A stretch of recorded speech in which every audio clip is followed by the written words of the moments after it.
Hello kids! So, we are now on the elements of art. Now in this video, we will be discussing and discovering all about the elements of art. So to start off, a Renaissance artist once said that a man paints with his brains, not with his hands. While avant-garde artist once said a man who works with his hand is a laborer. A man who works with his hand and mind is a craftsman, but a man who works with his hand, his mind, and his heart is an artist. And that spells the very delicate difference of the three. Now, all these statements clearly mirrors the facts of art making, that art is not just a product of a skillful hand or a brilliant brain, but a combination of a creative mind, the artist's experiences, of course, that would always play a big part, and of course, that one particular piece of his being that beats beauty and emotion, and that is the heart. Of course, we all know from previous lessons now that artists uses mediums to transport imagination into output and some sort of basic knowledge of the principles of his craft.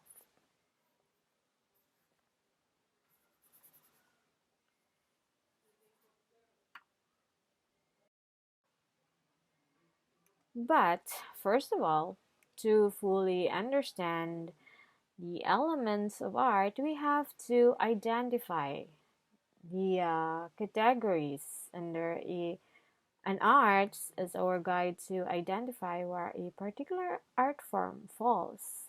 So we have four. The first one is visual or space arts, and this is divided into two types, the two-dimensional and the three-dimensional. So when we say two-dimensional, they are those art forms that possesses the dimension of height and width but does not possess the depth, while three-dimensional are those that occupies three dimensions: the height, the width, and the depth. Okay? So here are examples of two-dimensional paintings, drawings, prints, photography. So these are examples that do not have depth, but you can visually see them. Uh, and then here are examples of three-dimensional: the sculpture, the environmental art, the craft and folk art, the architecture, the mixed media art. Now these have now the inclusion of the depth. These still possess the width and the height, but now there is depth included, and that makes them three-dimensional.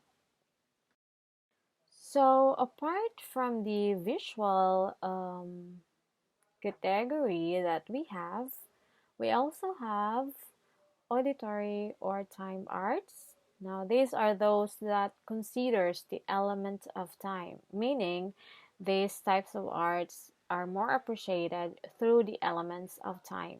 An example of this is music and poetry, spoken word poetry. So another is literary. So actually, literary arts are independent form of arts. Now, these includes creative writing, blogging. Now, those are some examples of literary. And then combined arts are those, of course, a combination of the different kinds, the visual, auditory, and the literary arts. Okay. So we will start with the elements of art. Now, the elements of art is a lot like the ingredients of a recipe. So for those who loves cooking, she can actually relate to this. No, the concept is the same. It's basically all of the things that you need to put together to create a work of art. So technically, when we say elements of art, they are those that comprises as the building blocks of art, or the smallest pieces that an artist can put together to create an artwork. So there are different elements of art. First one is line, the second one is shape, and then we have form, value, space, color, and texture. Okay, so let's begin with the first element of art, which is line. A line is something which we are very accustomed of.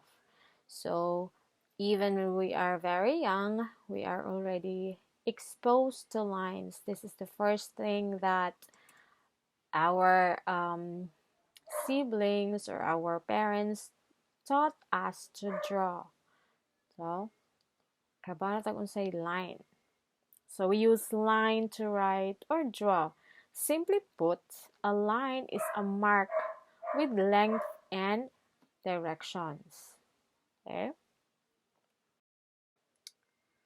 So line variations, on the other hand, refers to using a variety of thick or thin lines, or varying the weight of a single line to create interest. So when I say line weight, it refers to how thick or thin the line is. So if we vary the weight of a single line, we might start very thin, or we might start very thick, and then we will make it thinner or thicker in the middle, and then thinner or thicker again. Okay, so that is what we call line variation. Now let's take a look at some pictures to identify um, lines that are present in an art form. Okay, so uh, we have here, if you look at, okay, so diba, we have a thick line, and then basically thin line, and then again becoming thick line. So that was what I was trying to explain a while ago. So when we say we vary the lines of a particular art form, we might start with this one, a thick line, and then we um, move up to a thin line in the middle, and then go back to being thick at the end, or vice versa, like a thin line here, and then we go thick line over here, and then another thin line again. Okay, so if you can see here in this picture, this one, so we can say that the artist uses a wide variety of line variations to create interest in this piece of art, right? So the image on the left gives the feeling of being frail and delicate, which gives off an ephemeral air in the work of art, while the image on the right, this one, you can see that the artist uses line variations, creating both thin but more on thick line to add life. Okay,